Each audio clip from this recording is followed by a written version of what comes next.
Let's take you live to Queen's Park now, where Ontario Education Minister Paul Calandra is speaking to reporters. Let's listen in live. Now, our government will continue to provide the tools and resources our students need for ultimate achievement. We are making record investments in public education. And let me be clear, I will be relentless in ensuring that school boards are directing these resources straight into the classrooms.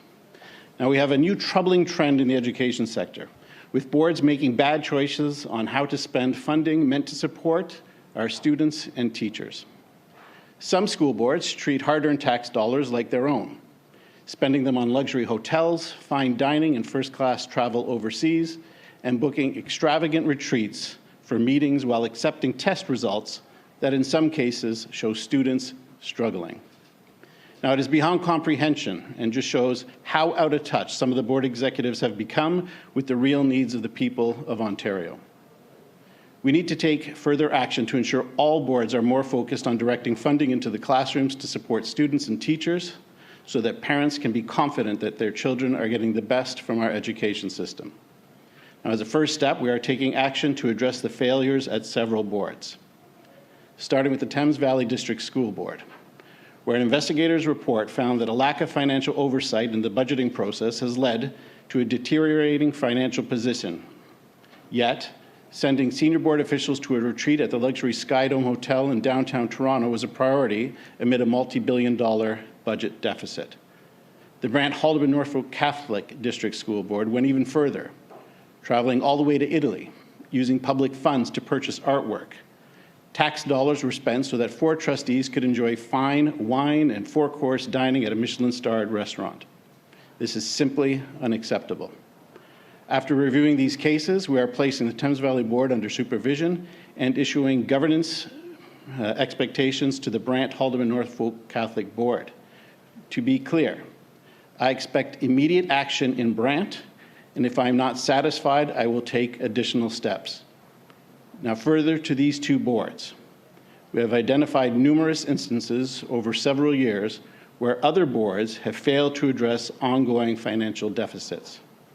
So we are moving forward with appointing financial investigators to look into the Toronto District School Board, the Toronto Catholic District School Board, and the Ottawa Carleton District School Board.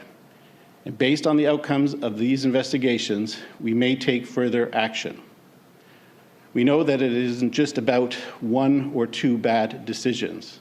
It points to a broader problem, a pattern of mismanagement and misplaced priorities. Again, I want to be very clear. I will be absolutely relentless in ensuring that school boards are accountable to students, parents, and teachers. And I am confident that we continue to build an education system that is the envy of the world. With that, I thank you and can take any questions that you might have. We will now open the floor for questions. Just a reminder, it's 1 question, 1 follow-up. Hi, thanks. It's Chris Verschoey from the Toronto Star. I'm just wondering about your decision to put the Thames Valley Board under supervision, but not the Brant Catholic Board. I mean, they took a much more expensive trip to Italy, and they changed the spending rules right before they did so. There seem to be a lot of questionable moves there. So why are they not under supervision as well? Yeah, I agree with you. I've, in addition to the 18 recommendations that were part of the initial report, I've also identified 4 additional recommendations, which include the repayment of within 30 days of all of the expenses. And as I said in my remarks, I expect that board to fully implement the recommendations and to report back to me very quickly that they have done so. If they do not, then I will take further actions to ensure that there is maximum accountability of that board as well. So you just said that it's not 1 or 2 bad decisions, but a number of bad decisions. Yep. So why are you targeting some boards? Why not just target the entire system for reform or updating or whatever needs to be done? Yeah, again, a good question. And again, I'm putting all boards on notice. And I don't want to say that all boards are in the exact same position that these boards are in. These are boards that have had, particularly Thames Valley, Ontario, or the Toronto Catholic Board, Ottawa, the Toronto District School Board.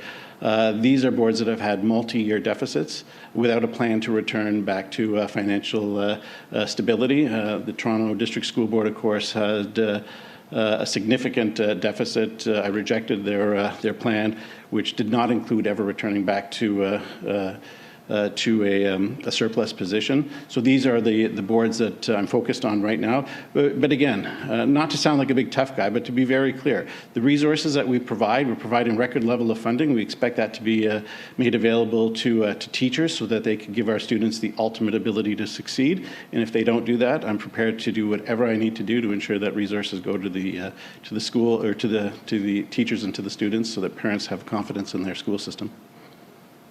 Mark McAllister from City News. Hey, Mark. Specifically, when you talk about resources flowing through school boards, this morning you're probably aware of a report that came out specifically about disabled students and the possibility that they are being excluded, that they're being mishandled in different ways. Just curious at this point what the ministry's plan is to better handle those situations and make sure the school boards are in fact helping the schools deal with that. Yeah, and I haven't digested that report yet. I haven't fully taken a look at that, but I did see some of the higher notes from it, and I'm concerned about that. Look, everybody has the right to the highest quality of education, and parents, no matter how their children are, deserve to know and have to feel confident that their kids are going to be treated properly and that they're going to be safe in the system. Now, we're providing significant resources for special education, but if more needs to be done, then we'll do more. I want to sit down and learn a little bit more about some of the specifics that were highlighted in that report. But I'm not going to lie to you. Look, I was troubled what I was briefed on today, quickly. But I want to read the full report and really sit down with them and see what are some of the challenges that we're facing in that sector. Let me help you along with some of the recommendations that were made in that report, specifically asking for appropriate and adequate staffing, which is something you'll hear about a lot, I'm sure, from many different people. Proper regulation on a provincial level as well. This is something that seems to be lacking, and the school board's claim isn't there, and as a result, there might be some misspending as well. And I think it really hits to the heart of a lot of the other issues that we're seeing. Consistency, right? Parents want to know that regardless of what board they are in, there's a consistent level of funding. The funding that we provide is meant to provide that consistency, but we're not seeing boards treat it in the same way. So that is what all of this accountability, that what we're announcing today. But going forward, while I keep talking about boards of education and putting them on notice that there is a heightened expectation that student achievement is put first, and that teachers have the resources they need with this record level of funding to get the job done. Minister Alison Jones, Canadian Press. I actually want to ask you about childcare and the letter that you sent out to daycare parents yesterday. You've talked before, and previous ministers have talked before, about the need for more funding from the federal government for this program. What's the purpose of sending this letter out to parents? Are you hoping to get them on side in pressuring the next federal government to pony up some more money? And is it more sort of liberals or conservatives that you need this commitment from? Look, a program was announced for $10 a day childcare. The federal government currently acknowledges that Ontario is being underfunded by $10 billion when it comes to even achieving the goals that we currently have. In front of us, we have waiting lists. Look, the Liberal leader in his own riding has a waiting list approaching, I think, of 7,000 spots that need to be filled. We need a firm commitment, not only of additional spaces, but a firm commitment of the dollars to match the promises. The reason for the letter going out now is I've directed my ministry that we have to be open and upfront with parents at every stage over the next year. It is very difficult in many parts of the province to get childcare. I know of places where it's 18 months, and people and parents need to know what the situation will be for them and need to start planning. So I was just unwilling to wait for the end of an election. I want parents to know what the situation is now, what we're faced with, and do I want the federal government, whoever it is, to match dollars with the promise? Absolutely, I do. What sort of conversations and commitments have you had from sort of both of the front-runner parties up until now? Have either of them signaled to you that they would be willing to fund it to the level that you want? Yeah, look, as you can imagine, I haven't spoken to the parties with respect to their commitments outside of having read parts of their platform. But the ministry, in advance of a federal election, was obviously working very closely with the federal government to access more resources for childcare, so that the promise could live up to what people are expecting. And so far, the only thing we've got is a recognition that we were underfunded by $10 billion in the province of Ontario, but no commitment to make the province to provide additional resources. And look, I think parents need to know this, right? It's time we stop yanking people's chain and tell them. If it's not going to be $10 a day, then what does the funding provide parents, and what choices do they need to make? And I think we have to be consistently open and honest with parents, given how difficult it is in many parts of the province to secure adequate childcare. Yes, we're working on it. We're adding more spaces. But it takes a long time in some circumstances, and I think parents need to know that. And I'm hopeful that regardless of who wins on Monday, they will understand that and they will step up to the plate. John McGrath, TVO. Minister, you mentioned the investigator being imposed on Toronto. Yep. One of the very long-running issues in the City of Toronto with the public school board is a surplus of properties from a bygone era when it was a much larger student population. Investigator is very likely to conclude that an issue that you're familiar with from your previous portfolios is the province considering forcing the disposition of some properties that the school board has been reluctant to sell. Yeah, well, look, to be clear, if that was the only problem, then I would agree with you. But we're seeing so many problems at the Toronto District School Board. Look, they highlighted a report just not long ago to one of their budget committees that identified the challenges that they are facing without identifying anywhere where they could actually make savings. That report also highlighted some of the areas where they are spending money over and above what they are funded for. So when we asked them to provide us a path to balance, they simply did not live up to the expectations that we expected of them of moving to a balanced situation. So if it was only surplus schools, then that would be easily solved. But the problems at the Toronto District School Board are systemic, and they are over many years, and they have whittled away a surplus and turned it into a massive, I believe it's a $70 million deficit that they are projecting without identifying any avenues to save money and return to a path to balance. So that is why we're sending the investigator in, and again, to be clear, there's an expectation of results, and I won't hesitate to take further action if that's what's needed. Given that these problems are showing up in Toronto, in Eastern Ontario, in Southwestern Ontario, just to go back to Chris's question, I mean, is the government considering any regulatory or legislative measures that would apply province-wide that would impose new rules about, for example, spending on travel? Yeah, look, everything is on the table right now. I want to hear what the investigators come back with respect to the boards that are being investigated. I think in the Brant situation, it was very clear, not only Brant, but in Thames Valley, both of those boards showed a horrific lack of judgment. And some of the recommendations that we have put in place with Brant Catholic in particular, and the additional ministerial recommendations, there is an expectation that they will move immediately to address that. Look, again, not to overplay it, but there's an expectation that the funds that are given, I think taxpayers have that expectation, parents have that expectation, that when funds are given for education, that a vast majority of those funds go to classroom learning. And parents have no tolerance or patience hearing school trustees taking trips to Italy to assess whether art should be purchased for a school. When I learned of the fact that the Thames Valley went to the Sky Dome Hotel and took 18 executives with it when they're faced with a multi-million-dollar deficit, I don't think it takes a rocket scientist to figure out that that is a completely unacceptable use of resources. What that is a slap in the face to every single teacher who works very hard to give our students the highest opportunity to succeed. So not only these boards today, but all boards have to understand that it is our expectation that they do what is in the best interest of students and not what is in the best interest of their executives. Hi, Minister. Jessica from the Trillium. Hey, Jessica. Are you going to release publicly the reports into these boards, including, I believe, the one on their Grassy Narrows protest? Yes, yeah, the Grassy Narrows report I'm releasing today as well as the Thames Valley, the financial investigative report on Thames Valley. Okay, thanks. And on the $10 a day childcare letter that you sent, by sending it this week, are you putting the federal Conservatives on the spot, given that they have not committed to signing new agreements under this program?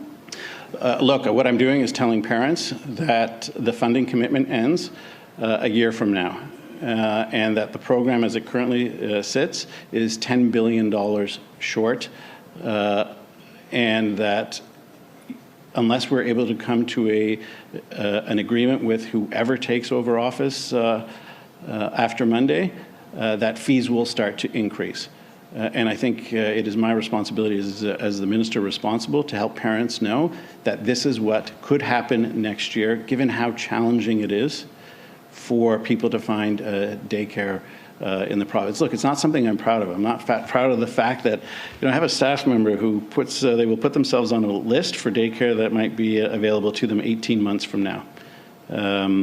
So that's obviously unacceptable. But it's also unacceptable that we tell parents that it'll be a $10 a day childcare without the funding from the federal government to give us that $10 a day childcare. So as I said earlier, let's stop yanking people's chain. Let's tell them honestly where we're at, what we need to do to accomplish the goals, and if we can't, let's give parents the notice that they need so that they can make the arrangements that they have. And I will continue to be, after Monday as well, as we negotiate with the federal government, the same way I was at Municipal Affairs and Housing. We will bring people to the table and we will let people know every step of the way where we're at, and hopefully, regardless of who's in office on Tuesday, they will understand Ontario's position and they will step up to the plate and do what's right for parents.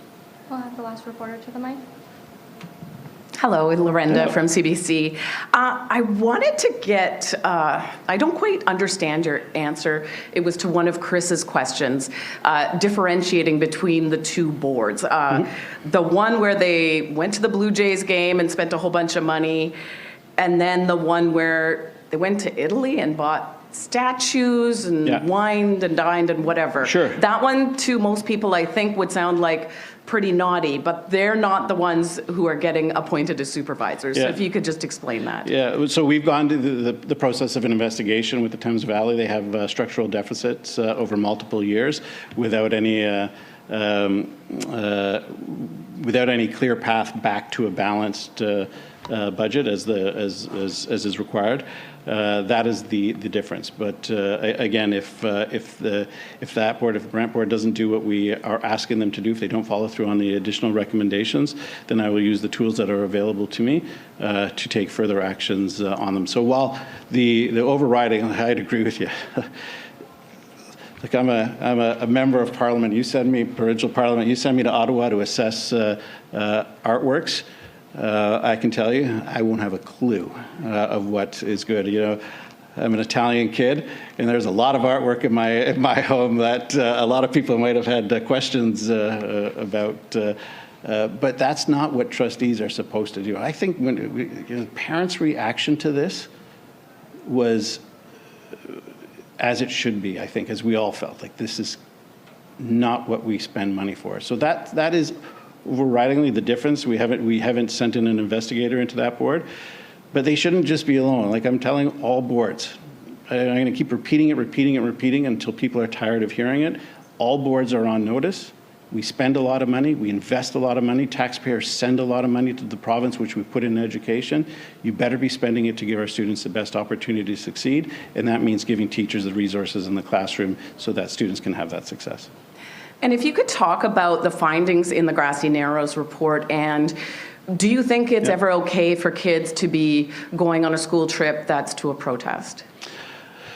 Look, I've taken a look at the findings, and overriding what I saw in that is that the board didn't listen to didn't follow its own procedures with respect to approving a trip like this, and so as we get back to the board, I'm certainly going to want to have additional information from them as to why you didn't follow your own procedures, and expectation that they will follow their procedures. I've heard it on both sides, though, right? I've heard it on both sides that say, this is an important part of learning, being able to get out and about and on the ground and experiential learning. But at the same time, I think educators and our school boards have to also recognize the climate that we might be in at any given circumstance and make a judgment based on whether it is the right time to do something like that. But I think in this instance, had the board just simply followed the procedures that it had already put in place for approving trips like this, then maybe they would not have been in the position that they were in. So again, it is a systemic failing of the Toronto District School Board to even follow the own practices and procedures that it has put in place. Okay? All right. Thanks, everybody. Thanks for coming. I appreciate it.